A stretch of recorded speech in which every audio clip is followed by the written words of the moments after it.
जय श्री कृष्णा भक्तों, मेरे भक्ति चैनल में आप सभी का स्वागत है। जैसे कि अभी वट सावित्री व्रत आने वाला है जो कि 6 जून को है और ज्येष्ठ कृष्ण पक्ष अमावस्या के दिन पड़ता है। इस तरह से 2024 में ये 6 जून को पड़ने वाला है। इसकी मैं कथा सुनाती हूँ जो कि इस तरह से है।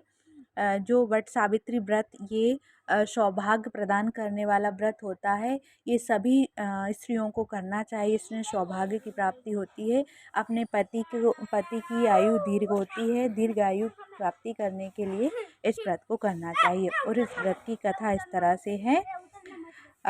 भद्र देश के एक राजा थे जिनका नाम था अश्वपति। भद्र देश के राजा अश्वपति के पास कोई संतान नहीं थी। उन्होंने संतान प्राप्ति के लिए बहुत ज़्यादा यज्ञ किए, दान किए और बहुत ज़्यादा पुण्य वगैरह किए ताकि उनको, और वो प्रतिदिन यज्ञ में 108 आहुति दिया करते थे जिससे कि उनको उच्च संतान प्राप्त हो।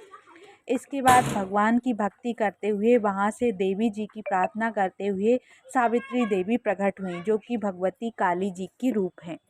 सावित्री देवी ने प्रकट होकर भगवान राजा को वरदान दिया कि आपके पास तेजस्वी कन्या का जन्म होगा। इस तरह से जो कन्या प्राप्त हुई उनको उसका नाम सावित्री देवी रखा गया।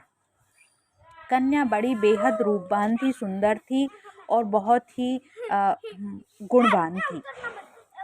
जैसे जैसे कन्या बड़ी हुई, पिता को शादी करने के लिए उसको वर तलाशने की इच्छा हुई। वर तलाशने में बहुत विलम्ब हो रहा था क्योंकि उनको सावित्री जैसे सुंदर, रूपवान, गुणवान थी वैसा उनको वर नहीं मिल रहा था। तो एक दिन पिता ने सोचा कि पुत्री आप ही अपना वर चुनो, आप कहीं पर भी जाओ, आप अपना वर चुनो। इस तरह से सावित्री देवी बहुत सेवा करती, भगवान की, माता गौरी और शिव पार्वती की बहुत सेवा करती थी और अपने माता पिता की बहुत सेवा करती थी। इस तरह से वो वन में चली गई तपस्या करने के लिए। तपस्या करने के साथ साथ उन्होंने देखा कि सत्यवान उनको एक परिवार दिखा जिसमें उनके परिवार के साथ सत्यवान रहते थे। सत्यवान को देखकर सावित्री पति के रूप में वरण करने की इच्छा हुई।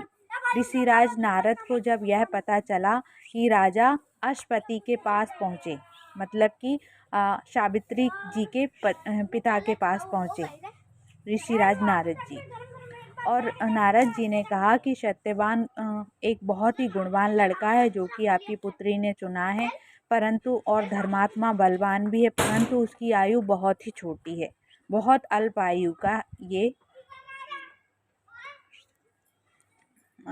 मतलब कि पुत्र है। इस पर 1 वर्ष के बाद ही इसकी मृत्यु हो जाएगी। ऋषिराज नारद की बात सुनकर राजा अश्वपति घोर चिंता में डूब गए कि मेरी तो एक ही बेटी है, वो भी 1 साल में ही विधवा हो जाएगी। तो मन ही मन बहुत चिंता करने लगे। उसके बाद उन्होंने ऋषि जी से पूछा कि इसका कोई उपाय है क्या जिससे इनकी दीर्घायु हो सके। तो नारद जी ने कुछ नहीं बोला। उसके बाद नारद जी चले गए। फिर राजा ने अपनी पुत्री को बुलाकर समझाया कि बेटा कोई दूसरा राजकुमार वर देख लीजिए, क्योंकि ये तो आपने जो चुना है ये सत्यवान बहुत अल्प आयु प्राप्त किए हुए हैं, तो आपका जीवन साथी कैसे रहेगा। तो इस पर सावित्री जी ने कहा, पिताजी मैं आर्य कन्या हूँ, अपने पति का एक बार वरण कर लेती हूँ, फिर उसके साथ ही जीती मरती हूँ। राजा भी एक बार ही आज्ञा देता है और पंडित ही एक बार ही प्रतिज्ञा करता है और कन्यादान भी एक ही बार होता है। इस तरह से उन्होंने अपने पिताजी को सारी बात समझाई और अपने हट के बारे में बताया कि मैंने एक बार वरण कर लिया, मतलब वो सत्यवान ही मेरे पति होंगे। सावित्री हट करने लगी। तब कुछ दिन बाद उनके पिताजी ने अश्वपति जी ने सावित्री का विवाह सत्यवान से कर दिया। सावित्री अपने ससुराल पहुंची, सास ससुर की खूब सेवा करने लगी। सास ससुर उनके अंधे थे और पहले बहुत बड़े राजा के राज्य वगैरह था कुछ दिन पहले, पर गरीबी स्थिति आ गई थी, किसी वजह से उनका राज छीन गया था, आँखों की ज्योति चली गई थी। इस तरह से सास ससुर बुजुर्ग भी थे, अंधे भी थे, पर सावित्री बहुत सुंदर तरीके से उनकी सेवा करती, घर को बहुत सुंदर तरीके से रखती, अपने पति की बहुत सेवा करती, अब जैसे जैसे दिन बीतते गए वो दिन आने लगे जबकि सत्यवान की मृत्यु का समय आने वाला था।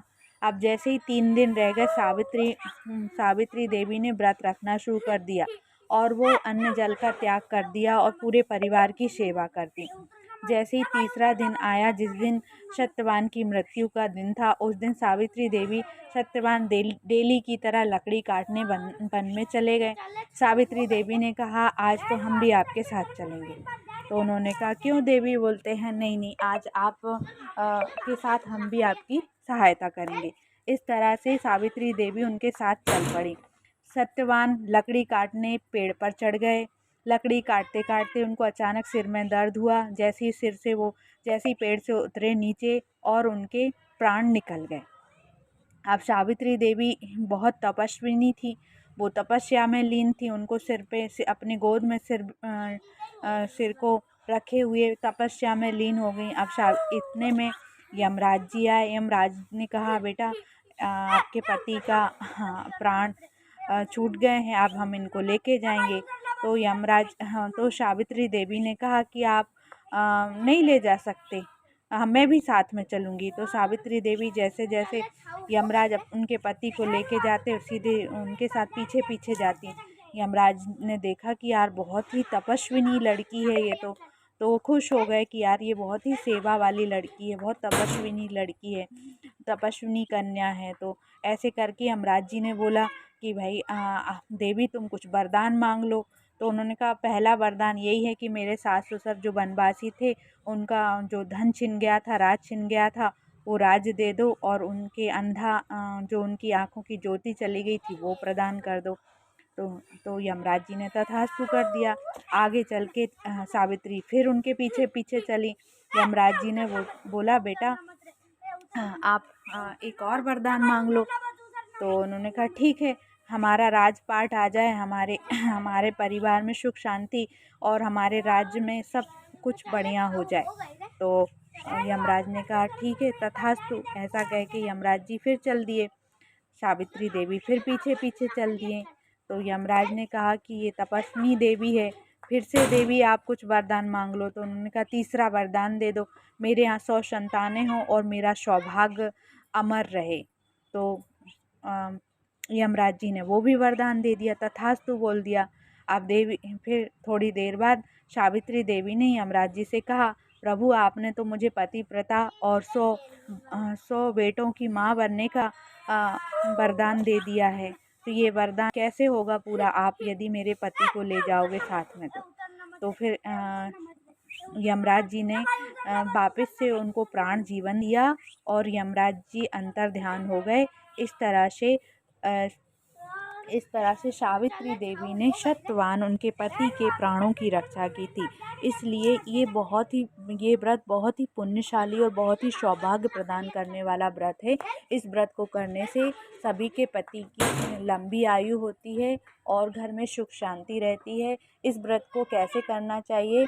इसको वट वृक्ष के नीचे जल वगैरह अर्पित करके और वट वृक्ष की पूजा करना चाहिए। उसके नीचे शिव पार्वती जी को स्थापना करके विधिवत श्रृंगार के साथ उनकी पूजन करना चाहिए। वट वृक्ष के पत्ते के गहने बनाना चाहिए और वट वृक्ष के जो फूल होते फल होते हैं ना फूल होते हैं मतलब कि कलियां जो होती हैं उनको एक तरह से खाना चाहिए पानी के साथ, जिससे ना सौभाग्य की प्राप्ति होती है, घर में सुख शांति आती है।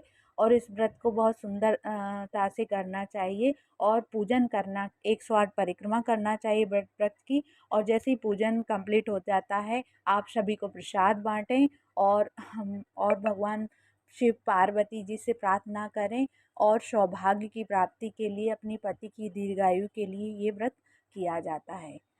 और इस तरह से ये व्रत संपन्न होता है। धन्यवाद। जय श्री कृष्णा।